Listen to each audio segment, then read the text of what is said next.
As we come on the air tonight, a 5-year-old and 8-year-old are recovering at the hospital after being hit by a van. Now, it happened in the area of West Hillcrest and Hancock Avenues in Dayton this afternoon. The Montgomery County Sheriff's Office tells us those children were getting off of a school bus before that accident happened. Bryn Caswell has been following that story since it first happened. She's live in West Dayton tonight. And Bryn, why are family members not just upset, but they're frustrated too? Adam, Megan, they're frustrated because their kids get dropped off right here on Esmeralda Avenue where I'm standing from the school bus. And then from there, their kids have to cross the busy street of Hillcrest Avenue to go home. Now, I spoke to one of the victims' grandparents. She told me her daughter goes to Dayton Leadership Academy, but rides a Dayton public school bus. She tells me she wants to see this roadway fixed and safety precautions improved on school buses. Well, I'm very concerned because it's such a far away, and then I don't be here to see them get across the street because I work. Now, Brent, someone was hit and killed on Hillcrest Avenue back in August. What did enforcement say when you asked them about this similar repeat incident? Adam, the Montgomery County Sheriff's Office told me that Hillcrest Avenue is a dangerous road. There's excessive speeding, and a lot of the trees on this road are overgrown, so it makes visibility very difficult. Now, if you would like to learn more about this story and what residents want to see fixed, head over to our website at Dayton247now.com. Back to you. Bryn, thanks so much. The Ohio State Highway Patrol has just released the name of the inmate who was killed along I-75 yesterday. We're told 52-year-old Timothy Tefano was hit while working with the Montgomery County Solid Waste Litter Program. 3 other inmates and a deputy were also taken to the hospital but were later released. Now, due to the crash, the Montgomery County Sheriff's Office is now suspending that program. The cause of the crash is still under investigation. A Springfield firefighter is out of the hospital tonight. We're told firefighter Rob Bass fell while fighting a house fire here on Rice Street last month. He was one of 5 firefighters hurt at that scene, but was the most seriously injured and was the only one to have to go to Miami Valley Hospital. We're told Bass is now undergoing rehab. Fire investigators say an electrical problem was to blame for the fire. This evening, a special celebration was held inside the Marriott at the University of Dayton, all for survivors of trauma. The survivors share a special bond as they were all treated by Miami Valley Level 1 Trauma Center. Dayton 24/7 Now's Dominique O'Neill was there for the Sights and Sounds. I spoke to some trauma survivors who were honored by Miami Valley Hospital for their efforts in their journey to recovery. Chastity Reddick is one who survived a miracle after being shot in the chest 2 years ago. She's thankful to be alive today. For my trauma surgeon, she's obviously the best. She's amazing at what she does. If it wasn't for her, I wouldn't be where I was, and I would have never made it through what I did. And people who go through things, no matter what level it is relative to yourself, you have to work at it, and you have to take an honest approach in what you need to do to be able to be happy and to grow. Honorees and their family members attended the celebration. Each honoree shared their unique story of determination and the will to succeed during the course of their recovery. And for more information on the story, visit Dayton247now.com. Reporting in Dayton, Dominique O'Neill, Dayton 24/7 Now News. Dominic, thanks. All right, so let's talk about weather now. And it was cold this morning, got warm by the afternoon. Is it going to be cold again tomorrow morning when people wake up? Yeah, another chilly one. Not quite as cold as we were this morning. It was really cold. Mid-30s is where we started off the day. In fact, we had some spots in the lower 30s at freezing at Wapakoneta. Salina dropped down to 31. Now, Bell Fountain, likely a sensor malfunction there, likely got into the lower 30s as well, but mid-upper 30s to start off the day, but we warmed up nicely and into the 70s for the afternoon. Now we're back down into the 50s, 54 in Dayton, 45 Springfield, 42 in Wapakoneta. Chilly evening is expected, dropping into the lower 40s for tonight. Not quite as cold, but you'll still need a jacket or a sweater for the kiddos heading out to the bus stop tomorrow morning. Light northerly wind at 5 miles per hour. But coming up, we're talking about an even colder blast of air by later this week. We're going to talk about how chilly we'll get coming up in just a bit. Natalie, thanks. Cleanup continues in Fort Myers tonight after Hurricane Ian pushed through multiple states, killing dozens. Tonight, officials in Lee County, Florida, say the death toll there continues to rise. These are not numbers. This is family members. People didn't just lose their homes. We can rebuild a home. We can get another boat. But when you lose a loved one, there's just no words that can describe how we feel for that family. The Lee County Sheriff says 55 people were killed there. 9 of them have yet to be identified. The Sheriff's Office has already made well over 800 rescues. Search and rescue teams say they still have days of work ahead to identify properties and evaluate structures. National Guardsmen are now using barges to try and take supplies out to those barrier islands and are working on building some temporary bridges. Florida's Governor Ron DeSantis providing an update on recovery efforts in the state tonight. He says efforts are ramping up around the barrier islands of Southwest Florida Pine, Sanibel, and Captiva Islands. Now, crews are aiming to patch up the bridge to Pine Island by the end of the week and figure out a temporary solution to the Sanibel Causeway. The state has conducted over 2,300 rescues and welfare checks at nearly 80,000 homes and businesses. DeSantis says the search and rescue capabilities are historic. There's more urban search and rescue capability in Florida since this storm than has ever been in one place, in one state, since 9/11, when they were in New York City. So he touts his state budget, which includes a disaster relief fund of $500 million for things just like this. Now, a story you'll only see here, a look at Ohio Task Force 1 staffing. Mamie Baugh explains the challenges it's now facing. You know, Ohio Task Force 1 members come from all over the state, and they work for various local police and fire departments. And because those local fire departments and police departments may be having some staffing issues, it trickles down to the task force. Now, I'm told, let's say that the task force wants 6 members from one agency. That department might say, hey, I can't give you 6, but I'll give you 3. Now, I'm told that this is a challenge that the task force had to deal with during the deployment for Hurricane Ian. I have some agencies, for instance, this deployment here, that told their people, nope, I can't deploy you. We haven't got enough staffing right now. But that didn't stop us from not being able to deploy the team. The task force has anywhere between 175 to 180 members that are deployable. 30 are going through training, and training takes a while. It is a process and can take anywhere from 1 year to up to 3 years. Back to you.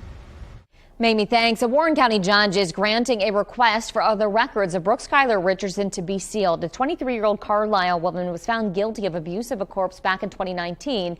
This after she buried the body of her baby in her parents' backyard. Now, she was acquitted on aggravated murder and involuntary manslaughter charges. By having her records now sealed, the case will remain separate and secure from public view. We're learning new information about the driver accused of hitting and killing a UC student last week. Police say 18-year-old Caden Turner was killed after being hit by a stolen vehicle. Turner was also a graduate of Champaign Julian in Dayton. The 17-year-old who's accused of being behind the wheel in this was on probation for another crime in Kentucky at the time. He was also wearing an ankle monitor from a gun charge over the summer, which he cut off. Now, a pickup order was issued, but the deadly crash happened before officers were able to track him down. Prosecutors now asking that he's tried as an adult. Keeping women and families safe, it's a major focus for Governor DeWine. He's pumping millions of dollars into efforts to help victims of domestic violence, hoping to save lives. Miles Harris breaks down the money. Governor Mike DeWine showing us just how important it is to support and help out victims when it comes to domestic violence. This week, Governor DeWine awarded organizations like the Ohio Domestic Violence Network nearly $7 million in funding to help out with their services in providing better health care and access, but also making sure they have a safe place to stay, whether that's a hotel or whether that's a shelter. Getting them that access is 2 of the top priorities that Governor DeWine is showing in this funding. On your side in Columbus, I'm Miles Harris for Dayton 24/7 Now News. All right, thanks so much. Elon Musk signaling the Twitter deal is back on. Adam is at the Now Desk. And Adam, he recently acknowledged the deal on Twitter, sort of, right? Sort of, yeah. He tweeted this evening, and quote, buying Twitter is an accelerant to creating X, the everything app. So not exactly flat out saying that it's a done deal, but certainly alluding to it. Musk had taken his original offer off the table weeks ago over a disagreement on what he called Twitter's lack of sharing bot account information. Well, Twitter then sued him, and they were prepared to go to court soon. But according to a regulatory filing today, he says he will buy it at his original offer price of $44 billion. Twitter says it's prepared to accept. So Musk looks to set to become that new owner. Former President Trump wants to take his legal fight over classified documents taken from his Mar-a-Lago home to the Supreme Court. Last month, a federal appeals court granted a stay allowing the Justice Department to review about 100 classified documents taken during the FBI search in August. Now, Trump's attorneys want the special master appointed in the case to review those documents to determine which cannot be used by the government. Trump's legal team filed an emergency request with the Supreme Court to reverse the lower court ruling. 3 of the high court's 9 justices were chosen by former President Trump. A secret audio recording played in court today in the trial against 5 Oath Keepers leaders. The group is facing seditious conspiracy charges in connection to the 2021 U.S. Capitol breach. Federal prosecutors played the audio in court of what they say was a planning meeting back in November 2020. They say the group discussed plans to bring weapons to Washington and prepare to fight on behalf of former President Trump. An FBI agent testified the meeting lasted about 2 hours and was secretly recorded by an attendee. It's the first major piece of evidence that prosecutors have used to establish a plan by the group to go to Washington and oppose the transfer of power. Midterm elections just over a month away. How election officials in the Miami Valley are preparing for the big day and the struggles that they are facing. And the war in Ukraine continues. Russian soldiers abandoning a Ukrainian city earlier today. Why they got out so quickly and what they left behind. And a chilly start for kids at the bus stop in the morning, but warming up by the afternoon. I'll let you know about our next chill coming up. Here's a live look from our Kettering Health Skycam. You're watching Dayton 24/7 now.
The city of Dayton and the Dayton Police Department will not be renewing the ShotSpotter contract next year. They signed the contract for it back in 2019 and used the ShotSpotter technology to cover a 3 square mile area of northwest Dayton in response to gun crimes. Now, in a news release, the city of Dayton says one reason for not extending that contract is the signing of Ohio Senate Bill 215, which allows for the constitutional carry of a concealed firearm without a permit.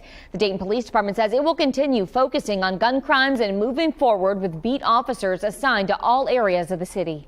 Multiple counties in the Miami Valley coming together today to discuss the upcoming general election. Officials from Montgomery, Greene, Darke, Preble, Miami, and Warren counties, they were all there, and they talked about issues on their ballots and how their counties are preparing for the election day. Many counties highlighting the stress caused by last-minute changes. So we had to do a lot of work in those 2 days to make sure that that ballot was good to go and it was correct before we sent that to voters on that Friday. So that was probably the biggest time crunch that we had. The counties say that they are prepared for November 8th and expect the day to run smoothly. Polling locations open at 6:30 in the morning and close at 7:30 at night on Election Day. The deadline to register is next Tuesday, October 11th.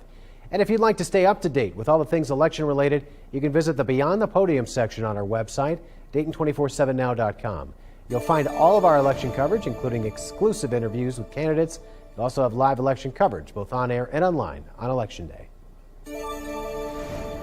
Well, chilly evening, and it's going to be another chilly night for us. Temperatures will continue to fall with those clear skies, drier air in place. We still have our storm system just off to the east. It's been very persistent. We could use some of that rain here. It's not really until we head into this week, Thursday, Friday time frame, we have a very small chance of rain, and then we're talking about some big changes on the way. So another chilly night, high pressure keeping things calm, lots of sunshine tomorrow. We managed to climb up into the 70s. And then by Thursday, here's our first system that pushes through, bringing a small chance for a shower, increasing cloud cover, 70s on Thursday. By Thursday evening, we start to see another front push its way in. That's going to bring in some of the coldest air of the season by later this week, and you can see that here. Our cool blast of air, mid-70s Wednesday, Thursday, Friday, Saturday, upper 50s, lows in the 30s. So we're talking about a frost potential for us here too. Have a look at that 7-day coming up.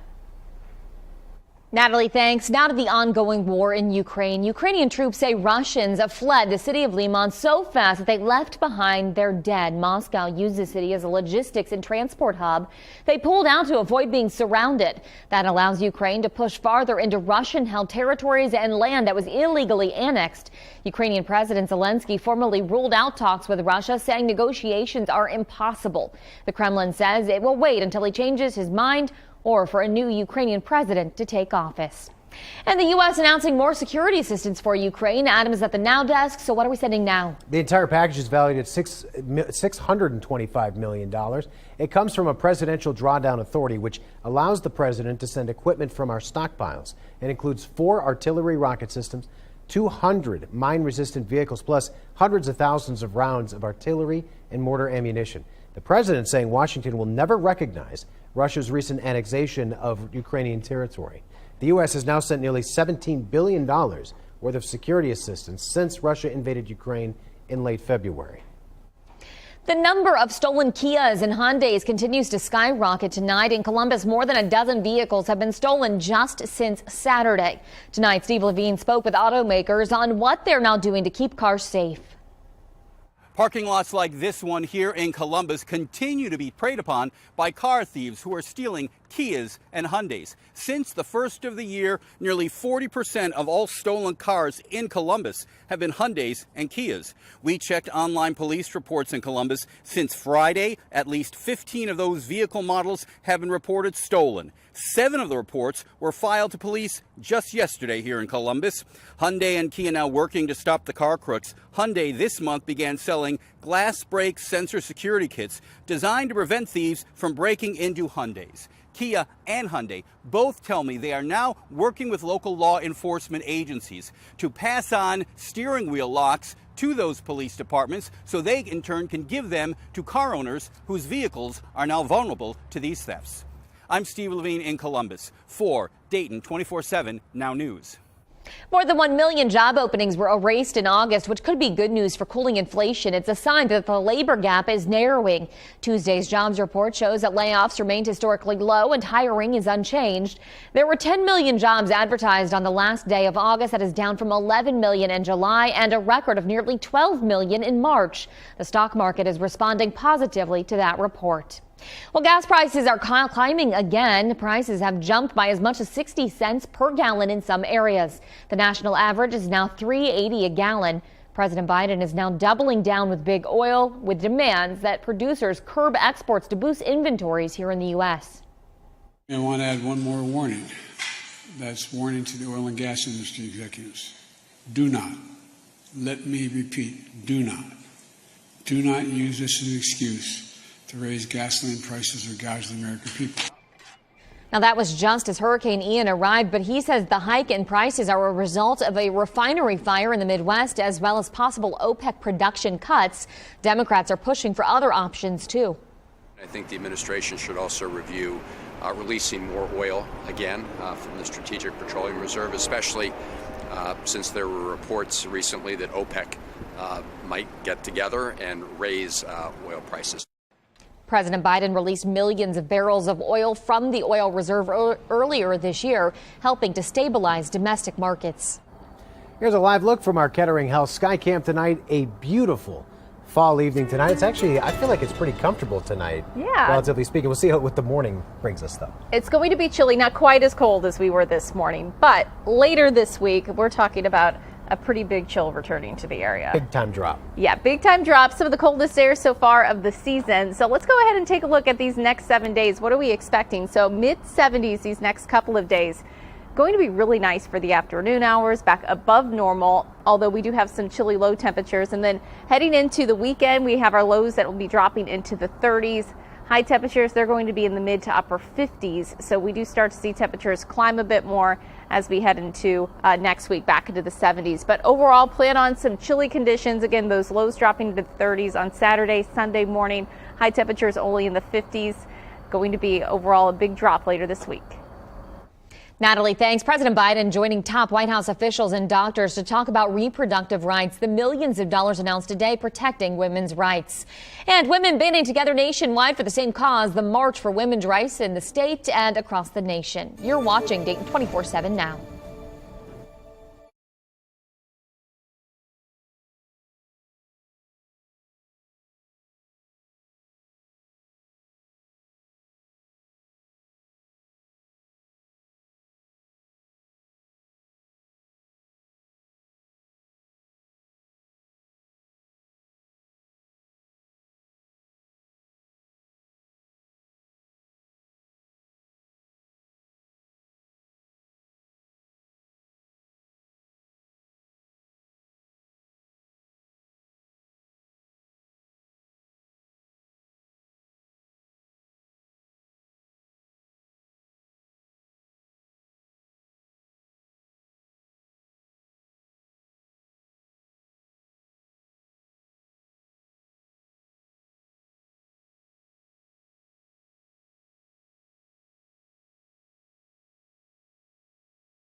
Live pictures tonight from Washington, D.C. President Biden joining top White House officials and doctors to talk about reproductive rights.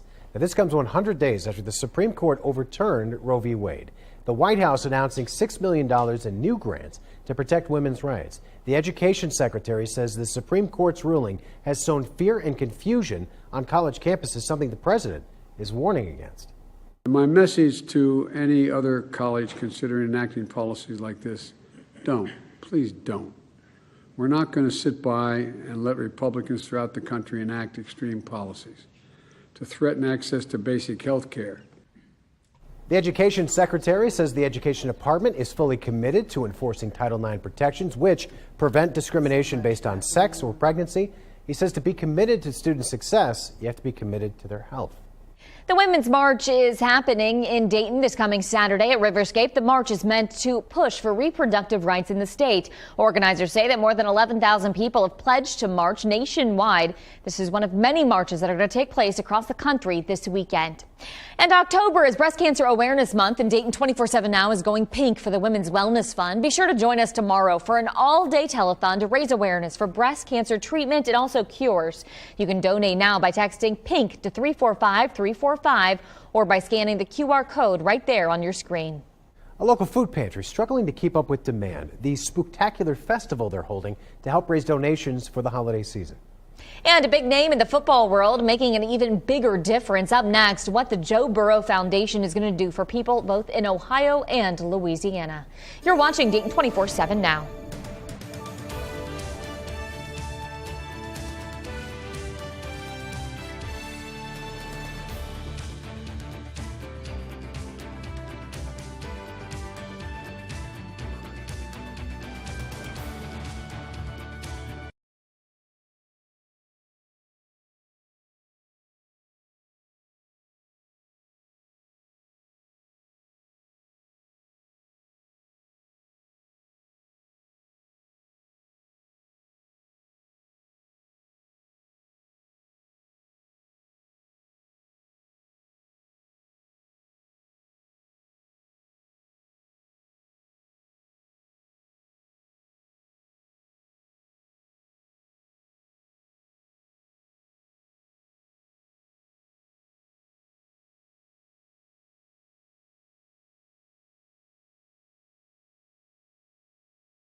The Dayton 24/7 Now News app, brought to you by the Jeff Schmidt Auto Group. Well, the holidays are coming up fast, and the need for food is only going to increase. The Greene County Fish Food Pantry is already seeing high numbers of families right now. Just in the last month, volunteers saw over 1,100 families. But the problem is donations are down, so is money, and so are supplies. So on October 22nd, they're holding a spooktacular festival to help and raise money that'll go towards Thanksgiving meals. Everyone is struggling, even people that are working. They put gas in the car, they go to work, they come home, they pay their rent and their utilities and a car payment, and then they have nothing left. Now, in addition to donations, the Fish Food Pantry is looking for more volunteers. This is the first time the pantry is hosting this event, and they need all the help they can get to make it a memorable one for the community. Five Rivers Metro Parks is hosting its annual Make a Difference Day later this month. On October 22nd, community members will have their chance to give back to the parks. Volunteers will be working at more than 18 different sites across Dayton to help remove invasive species and plant trees. So if you're interested in getting your hands dirty in the great outdoors, you can register on the Metro Parks website. The parks hope to recruit around 280 volunteers to complete the project. Anyone looking to take part should bring a refillable water bottle and also a pair of gloves. Well, everyone has a responsibility to do good. Those are the words of Bengals quarterback Joe Burrow to help announce his new foundation. The Joe Burrow Foundation is a nonprofit that's going to work to overcome food insecurity and childhood mental health issues. It's going to provide resources and support to underprivileged and underserved areas in Ohio and Louisiana. Now, Burrow posted this to his Instagram today. When asked about it, he said, quote, "This foundation allows me and my family